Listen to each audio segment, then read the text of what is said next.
નમસ્કાર ગુજરાતના તમામ ખેડૂત મિત્રોનું હાર્દિક સ્વાગત છે ગુજરાતની એકમાત્ર તાજા અને સચોટ ખેડૂત સમાચાર આપતી યુટ્યુબ ચેનલ જાગૃત ખેડૂત ઉપર તો પશુપાલકો માટે એક ખુશખબરીના સમાચાર આવ્યા છે। હવે મળશે આસાન લોન અને વધશે તમારી આવક। સરકારની એક મહત્વની યોજના વિશે આપણે વાત કરવાના છીએ, તો પશુપાલક મિત્રો ખાસ આપણી સાથે જોડાયા રહેજો। સરકાર ખેડૂતોને ખુશ કરવા માટે તેમની આવક વધારવા માટે ઘણી બધી પ્રકારની યોજના ચલાવી રહી છે। ત્યારે આ સંદર્ભમાં સરકારે તમામ નાના અને મધ્યમ વર્ગના અને ખેડૂતોની આવક વધારવા માટે પશુ કિસાન ક્રેડિટ કાર્ડ યોજના શરૂ કરી છે, જે અંતર્ગત ખેડૂતોને ગાય અને ભેંસ ખરીદવા માટે લોન આપવામાં આવે છે। એ યોજનાનો લાભ કઈ રીતે મળવાનો છે અને પશુપાલનનો વ્યવસાયનો વિસ્તાર કરીને ખેડૂતો તેમની આવક કઈ રીતે વધારી શકે છે તેના વિશે આપણે વાત કરવાના છીએ। તો નાણામંત્રી નિર્મલા સીતારમણ દ્વારા રજૂ કરાયેલા બજેટની અંદર કિસાન ક્રેડિટ કાર્ડની મર્યાદા પણ 3 લાખ રૂપિયાથી વધારીને 5 લાખ રૂપિયા કરવામાં આવી છે। ત્યારે ખેડૂતોને પશુ કિસાન ક્રેડિટ કાર્ડ પર બેંક તરફથી વાર્ષિક 7% વ્યાજે લોન આપવામાં આવશે। ખેડૂતોને 2 લાખ રૂપિયા સુધીના દેવાની ચૂકવણી પર વાર્ષિક 3% રિબેટ એટલે કે પ્રોત્સાહિત કરવામાં આવશે। જે ખેડૂતો ઝડપથી લોન ચૂકવી દે છે તેમને 2 લાખ રૂપિયા સુધીની લોન માટે માત્ર 4% વ્યાજ ચૂકવવાનું છે, એટલે કે 3% તમને સબસિડી ટાઈપનું મળવાનું છે અને તાત્કાલિક ધોરણે તમને લોન મળી જવાની છે। આ યોજનાનો લાભ મેળવવા માંગતા હોય તેવા ખેડૂતો નજીકની બેંકમાં જવાનું છે અને પશુ કિસાન ક્રેડિટ કાર્ડ યોજનાનો લાભ લેવાનો છે અને બેંક દ્વારા માંગવામાં આવેલા ફોર્મ તમારે સબમિટ કરવાના છે। માત્ર 15 દિવસની અંદર જ તમને પશુ કિસાન ક્રેડિટ કાર્ડનો લાભ મળી જવાનો છે। ખેડૂતે કેવાયસી માટે જરૂરી ફોર્મ સબમિટ કરવાના છે। ફોર્મ સબમિટ કર્યા બાદ આ દસ્તાવેજોની તપાસ બેંક તરફથી કરવામાં આવશે અને તેની અંદર જો યોજનાનો લાભ મેળવવા લાયક ખેડૂત જણાશે તો લાભાર્થી ખેડૂતોને આગામી 15 દિવસમાં પશુ કિસાન ક્રેડિટ કાર્ડ આપવામાં આવશે। કયા કયા ડોક્યુમેન્ટની જરૂર પડશે તેના વિશે વાત કરીએ તો પશુ કિસાન ક્રેડિટ કાર્ડ માટે અરજી કરવા માટે તમારે ઘણા બધા ફોર્મની જરૂર પડશે। તેની અંદર આધાર કાર્ડ, પાન કાર્ડ, મતદાર ઓળખ કાર્ડ, બેંક ખાતું, પાસપોર્ટ સાઇઝનો ફોટો, જમીનના દસ્તાવેજ, ભરેલા ફોર્મ અને પ્રાણી આરોગ્યનું પ્રમાણપત્ર આપવાનો સમાવેશ થાય છે। પશુ કિસાન ક્રેડિટ કાર્ડનો લાભ માછલી ખેડૂતો, મરઘા ખેડૂતો અને ડેરી ઉદ્યોગ સાથે સંકળાયેલા ખેડૂતો લઈ શકે છે। આર્થિક રીતે નબળા ખેડૂતો દ્વારા પણ કિસાન ક્રેડિટ કાર્ડનો ઉપયોગ કરવામાં આવે છે। ગુજરાત સૌરાષ્ટ્રના દરિયાકાંઠે વાવાઝોડાનો પવન ફૂંકાશે, સૌથી મોટી આગાહી આવી છે, દરિયો બનશે ગાંડોતૂર। ગુજરાત સહિતના દરિયાકાંઠાના વિસ્તારમાં હવામાન વિભાગે ભારે પવનની આગાહી કરી છે। આગામી 24 કલાક દરમિયાન રાજ્યના વિવિધ ભાગોમાં 45થી 55 કિલોમીટર પ્રતિ કલાકની ઝડપે પવન ફૂંકાવાની સંભાવના વ્યક્ત કરવામાં આવી છે। ખાસ કરીને દરિયાકાંઠાના વિસ્તારો, દક્ષિણ અને સૌરાષ્ટ્રના ગુજરાતના ભાગોમાં પવનની ગતિ વધુ રહેવાની શક્યતા છે। હવામાન વિભાગે માછીમારોને આગામી સૂચના દરિયો ન ખેડવા માટેની ચેતવણી આપી છે। હવામાન વિભાગના ડિરેક્ટર A.K. દાસના જણાવ્યા અનુસાર દક્ષિણ ગુજરાતના ભાગો પર પ્રેશર ગ્રેડિયન્ટ સર્જાવાને કારણે પવનની ગતિમાં વધારો થયો છે।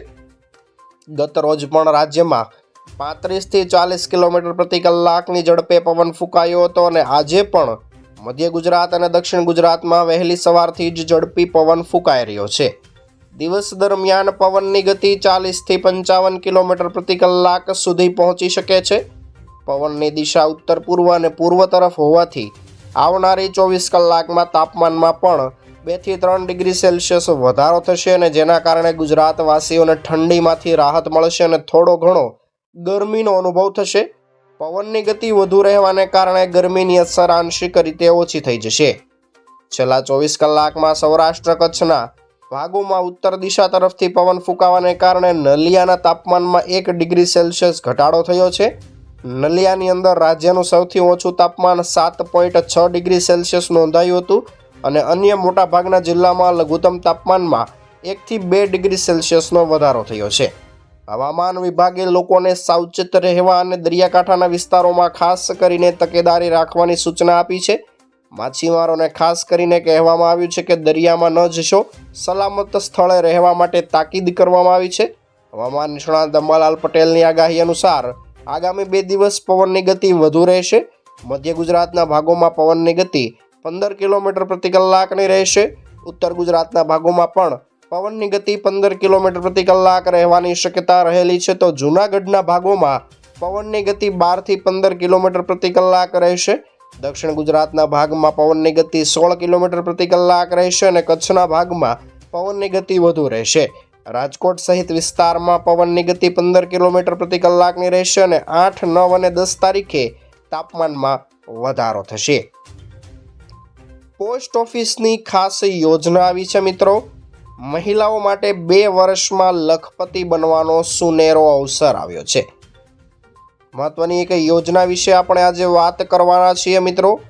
યોજના દ્વારા સરકાર મહિલાઓને સ્વરોજગાર તરફ પ્રોત્સાહિત કરવા માંગે છે અને આ સંદર્ભમાં આજે અમે તમને સરકારની એક અદ્ભુત યોજના વિશે જણાવવા જઈ રહ્યા છીએ, જેમાં ખાસ કરીને મહિલાઓ માટે યોજના શરૂ કરવામાં આવી છે અને નામ છે મહિલા સન્માન બચત પ્રમાણપત્ર યોજના.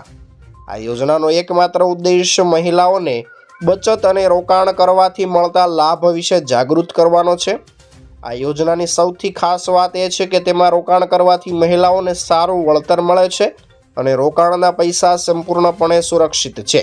તમારે કોઈ પણ પ્રકારના બજારના જોખમોનો સામનો નથી કરવાનો. આ કારણોસર મહિલા સન્માન બચત પ્રમાણપત્ર યોજના દેશની અંદર ખૂબ જ લોકપ્રિય યોજના છે અને સૌથી વધારે વ્યાજ આપતી પોસ્ટ ઓફિસની યોજના છે. હાલમાં તમને મહિલા સન્માન બચત પ્રમાણપત્ર યોજનામાં રોકાણ કરવા પર 7.5% વ્યાજ મળી રહ્યું છે. મહિલાઓ આ યોજનામાં વધુમાં વધુ 2 વર્ષ માટે રોકાણ કરી શકે છે. આ યોજનામાં તમે ઓછામાં ઓછા 1000 રૂપિયાનું રોકાણ કરી શકો છો અને જો મહત્તમ રોકાણ વિશે વાત કરીએ તો તેમાં 2 લાખ રૂપિયા સુધીનું રોકાણ કરી શકાય છે અને યોજનાની અંદર રોકાણ કરવાથી કલમ 80C હેઠળ આવકવેરામાંથી એટલે કે ટેક્સ ફ્રી તમને આ યોજના મળવાની છે. જો કોઈ પણ મહિલા યોજનાની અંદર ખાતું ખોલે છે અને 2 વર્ષ માટે 2 લાખ રૂપિયાનું રોકાણ કરે છે તો તેની ગણતરી 7.5%ના વર્તમાન વ્યાજ દરે કરવામાં આવશે. તો પરિપક્વ થશે ત્યારે તમારી પાસે 2,32,044 રૂપિયાનું વળતર તમને મળવાનું છે. મહત્વની યોજના વિશે આજે વાત કરવાના છીએ. ગુજરાત સરકારની યોજનામાં મળશે 4 લાખ રૂપિયાની સહાય. કોને મળશે અને કેવી રીતે મળશે આવો જાણી લઈએ. તો વડાપ્રધાન મોદીના સહકારથી સમૃદ્ધિના વિઝનને સાકાર કરવા માટે કેન્દ્ર સરકારે વિવિધ સહકારી પહેલો દ્વારા ગ્રામીણ વિકાસને વેગ આપવા માટે સહકાર મંત્રાલયની સ્થાપના કરેલી છે. કેન્દ્રીય ગૃહમંત્રી અને સહકારિતાના મંત્રી અમિત શાહના નેતૃત્વ હેઠળ સહકારના વિભાગોના મુખ્ય ઉદ્દેશ ગામની અંદર સહકારી પ્રવૃત્તિને વધુ મજબૂત બનાવી અને દરેક ગામ સુધી આ પ્રવૃત્તિનો વિસ્તાર કરવો તથા સહકાર આધારિત ઇકોનોમીનું એક એવું મોડેલ તૈયાર કરવાનો છે કે જેની અંદર સહકારી સંસ્થાનો દરેક સભ્ય જવાબદારીની ભાવના સાથે સક્રિયપણે યોગદાન આપે. ત્યારે ગામની અંદર રહેલી મંડળીઓ માટેની એક મહત્વની યોજના જાહેર થઈ ગઈ છે મિત્રો. PSCS કોમ્પ્યુટરાઇઝેશન એટલે કે ગ્રામીણ સહકારી મંડળીઓનું ડિજિટલ પરિવર્તન સહકાર મંત્રાલયે જાહેર કર્યું છે.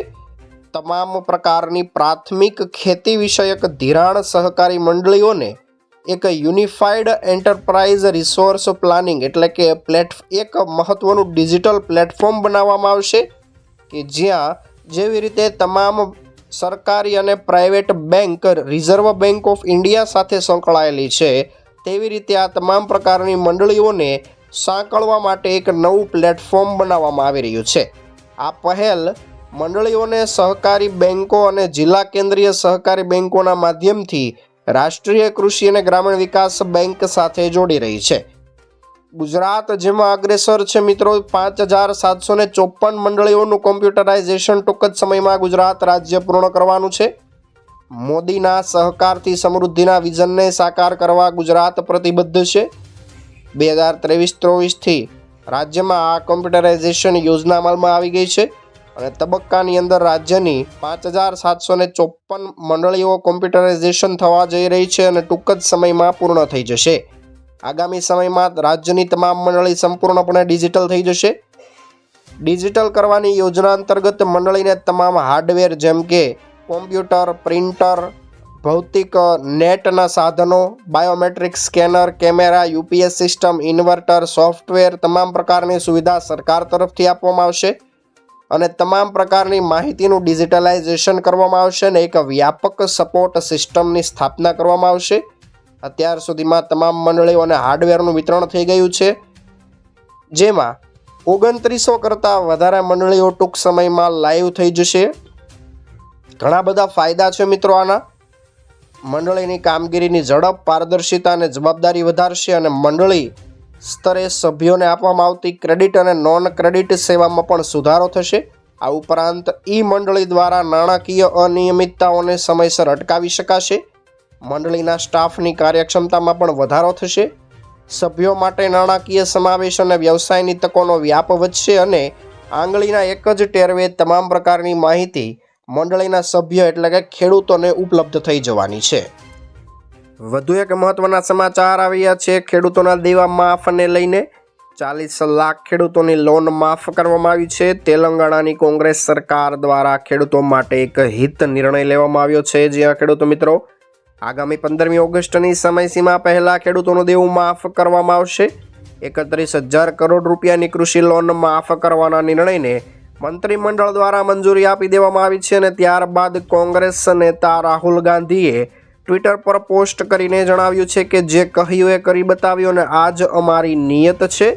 49 લાખ કરતાં વધારે ખેડૂતોની લોન માફ કરવામાં આવશે. ત્યારે ગુજરાતના ખેડૂતો પણ હવે ત્રાહિમામ પોકારી રહ્યા છે કે અમારી લોન માફ કરો. તો શું તમને લાગી રહ્યું છે ખેડૂત મિત્રો, ગુજરાતની ભાજપ સરકાર, ભૂપેન્દ્ર પટેલની સરકાર ખેડૂતોની લોન માફ કરશે કે નહીં? અમને કમેન્ટ કરીને જરૂરથી જણાવી દેજો. કિસાન પરિવહન યોજના આવી ગઈ છે મિત્રો. 75,000 રૂપિયા લઈ લ્યો તમારા ખાતામાં. જે ખેડૂત મિત્રો માલવાહક વાહનની ખરીદી કરવા માંગતા હોય તેમના માટે સરકારની એક મહત્વની યોજના જાહેર થઈ ગઈ છે. કિસાન પરિવહન યોજના. 75,000 રૂપિયાની સહાય મળવાની છે. કિસાન પરિવહન યોજના અંતર્ગત આ સુવિધા આપવામાં આવી રહી છે કે જે ખેડૂત મિત્રો પોતાનું માલવાહક વાહન ખરીદવા માંગતા હોય તેમને 75,000ની સુવિધા મળશે. કઈ રીતનો લાભ મળશે? તો જે ખેડૂતો નાના અને સીમાંત છે, SC/ST વર્ગની મહિલા છે, તેમને 35% અથવા તો 75,000ની સહાય અને બાકીના જેટલા પણ ખેડૂત મિત્રો છે તેમને સામાન્ય વર્ગના લોકોને ખેડૂતોને 25% સહાય અથવા તો 50,000 રૂપિયા સુધીની સહાય મળવાની છે. ખાતર લેવા માટે 15,000 રૂપિયાની ભેટ આપી રહી છે મોદી સરકાર. જે મિત્રો ભારતના પ્રધાનમંત્રી નરેન્દ્ર મોદી દ્વારા ખેડૂત કલ્યાણ માટે નવી યોજના બહાર પાડવામાં આવે છે, ત્યારે ખેડૂતોને સીધો લાભ મળે તેવા હેતુથી એક મહત્વની યોજના સરકાર દ્વારા બહાર પાડવામાં આવી છે. પાકને પોતાના વિકાસ માટે અલગ અલગ પ્રકારના પોષક તત્વોની જરૂરિયાત રહેતી હોય છે, જેની અંદરના અમુક પોષક તત્વો જમીનમાં રહેલા હોય છે અને અમુક પોષક તત્વો ખેડૂત મિત્રોએ બહારથી આપવા પડતા હોય છે, જેવા કે nitrogen, sulphur, phosphorus, urea, potassium વગેરે ખેડૂતોએ બહારથી લાવીને ઉમેરવાના હોય છે. ખેડૂતોને રાહત દરે દરેક પ્રકારના ખાતર મળી રહે તે માટે બાગાયતી વિભાગ દ્વારા ખાતર સહાય યોજના બહાર પાડવામાં આવેલી છે અને જેનો લાભ ખેડૂત મિત્રોને કૃષિ ખેડૂત કલ્યાણ અને સહકાર વિભાગ દ્વારા આપવામાં આવે છે.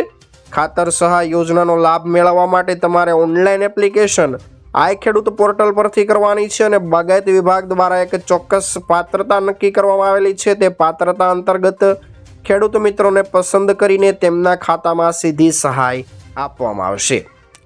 ખેડૂતોને મળશે 25,000 રૂપિયા ભેટ. જ્યાં મિત્રો ગુજરાતના ખેડૂતોને ખેતી કામમાં ખૂબ જ ઉપયોગી થાય તેવા શુભ આશયથી સાધન સહાય સ્વરૂપે આવી ગઈ છે સનેડો સહાય યોજના. સનેડો એટલે કે મિની ટ્રેક્ટર ખરીદવા માટે ખેડૂતોને મૂળ કિંમતના 25% અથવા તો 25,000 રૂપિયા બેમાંથી જે ઓછું હોય તે આપવામાં આવશે. તમામ ખેડૂતો અત્યારે 19મા હપ્તાની રાહ જોઈને બેઠા છે, ત્યારે કરોડો ખેડૂતો માટે મહત્વના અને ખુશખબર સમાચાર આવ્યા છે. PM કિસાન યોજનાનો હપ્તો આ દિવસે બહાર પાડવામાં આવશે. જે મિત્રો PM કિસાન સન્માન નિધિ યોજનાના લાભાર્થી માટે ખૂબ જ સારા સમાચાર છે. ફેબ્રુઆરી મહિનાની 24 તારીખે 19મા હપ્તાની રાહ જોઈ રહેલા ખેડૂતો માટે ખુશખબર આવી રહી છે કે ફેબ્રુઆરી મહિનાની 24 તારીખે વડાપ્રધાન મોદી દ્વારા બિહારમાંથી 19મો હપ્તો બહાર પાડવામાં આવશે અને લાભાર્થીઓના ખાતામાં પૈસા ટ્રાન્સફર કરવામાં આવશે। ખાસ દિવસ પર કેન્દ્રીય કૃષિ મંત્રી શિવરાજસિંહ ચૌહાણે મીડિયા સાથે વાતચીત કરી હતી મિત્રો, અને જણાવ્યું હતું કે 24 ફેબ્રુઆરીએ બિહારના એક જિલ્લામાંથી 19મો હપ્તો મોદી દ્વારા બહાર પાડવામાં આવશે અને ખેડૂતોને 2000 રૂપિયાની ભેટ આપવામાં આવશે। તો એક મહત્વના સમાચાર એ પણ આવી રહ્યા છે ખેડૂત મિત્રો, જે કોઈ પણ ખેડૂત મિત્રોએ KYC નથી કરાવ્યું, પોતાના જમીનના કાગળિયામાં સુધારો નથી કરાવ્યો અને જેટલા પણ અપડેટ કરવાના હતા પોતાના ફોર્મની અંદર તે અપડેટ નથી કરાવ્યા, તો તેટલા તમામ ખેડૂત મિત્રોને હપ્તામાંથી બાકાત રાખવામાં આવશે। અને બીજા એક અપડેટ આવી રહ્યા છે મિત્રો કે જે કોઈ પણ ખેડૂત મિત્રો બોગસ રીતે પોતાના ખોટા પુરાવા અને ખોટા ડોક્યુમેન્ટ રજૂ કરીને હપ્તા મેળવી રહ્યા હતા અને જે ખેડૂત મિત્રો પતિ પત્ની બંને બોગસ રીતે હપ્તા મેળવી રહ્યા હતા તે તમામ ખેડૂતો ઉપર એક્શન લેવામાં આવશે, એટલે કે તેમની પાસેથી હપ્તા પરત ખેંચવામાં આવશે અને હવેથી તેમને હપ્તા મળવાના બંધ થઈ જશે। અને જેટલા પણ ખેડૂત મિત્રોનું KYC બાકી છે તેઓ હપ્તો આવે તે પહેલાં ફરજિયાત પણ KYC કરાવી લેજો, નહીંતર આવનારા એક પણ હપ્તાનો લાભ તમને નહીં મળે। ગુજરાત સરકાર દ્વારા એક યોજનાની અંદર 25,000 રૂપિયાનો વધારો કરવામાં આવ્યો છે, જે મિત્રો ખેડૂતોને બજારમાં તેમની ઉપજના સારા ભાવ મળી રહે તે ખૂબ જ મહત્વપૂર્ણ છે કે ઉત્પાદનના ગુણવત્તાની લાંબા સમય સુધી જાળવણી કરવી। જ્યારે પાકના ભાવ સારા હોય ત્યારે જ ઉત્પાદનનું વેચાણ થાય તે ખેડૂતો માટે ફાયદાકારક છે। તો આ વસ્તુને સક્સેસ એટલે કે સફળતાપૂર્વક પૂર્ણ કરવા માટે એક મહત્વની વસ્તુ છે કે ખેડૂતો તેમની ઉપજને સારી જગ્યામાં સ્ટોર કરીને રાખી શકે। ઘણા બધા ખેડૂતો પાસે લણણી કર્યા બાદ ઉત્પાદનને લાંબા સમય સુધી સંગ્રહ કરવા માટે કોઈ પણ જાતની સુવિધા નથી હોતી અને પરિણામે ખેડૂતોને કુદરતી આફત અને ઓછા બજાર ભાવને કારણે આર્થિક નુકસાન વેઠવું પડતું હોય છે। ત્યારે આ સમસ્યાને સમજીને રાજ્ય સરકારે 2021-22માં મુખ્યમંત્રી પાક સંગ્રહ માળખું યોજના લાગુ કરી હતી ને યોજના હેઠળ 50% અથવા તો 75,000 રૂપિયા સહાય કુલ ખર્ચની આપવામાં આવતી હતી। તો મુખ્યમંત્રી ભૂપેન્દ્રભાઈ પટેલના નેતૃત્વવાળી રાજ્ય સરકાર દ્વારા માળખું બાંધવા માટે ખેડૂતોને કુલ ખર્ચના 50% અથવા તો 1 લાખ રૂપિયા બેમાંથી જે ઓછું હોય તે આપવામાં આવશે। જે મિત્રો તમે સાચું સાંભળ્યું, સર્વપ્રથમ યોજના શરૂ થઈ ત્યારે આની અંદર 75,000 રૂપિયાની સહાય આપવામાં આવતી હતી, પરંતુ હવે ભૂપેન્દ્રભાઈ પટેલની સરકાર દ્વારા તેમાં 25,000 રૂપિયાનો વધારો કરવામાં આવ્યો છે, એટલે કે મૂળ કિંમતના 1 લાખ રૂપિયા તમને સહાય મળી જવાની છે।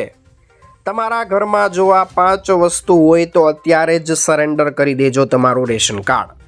સરકાર દેશમાં ઘણી બધી યોજના ચલાવે છે કે જેના અંતર્ગત ગરીબ પરિવારોને મફત રાશન મળે છે, ત્યારે કોરોના કાળમાં શરૂ થયેલી યોજના હેઠળ દેશના 80 કરોડ લોકોને રાશન મળતું હોય છે।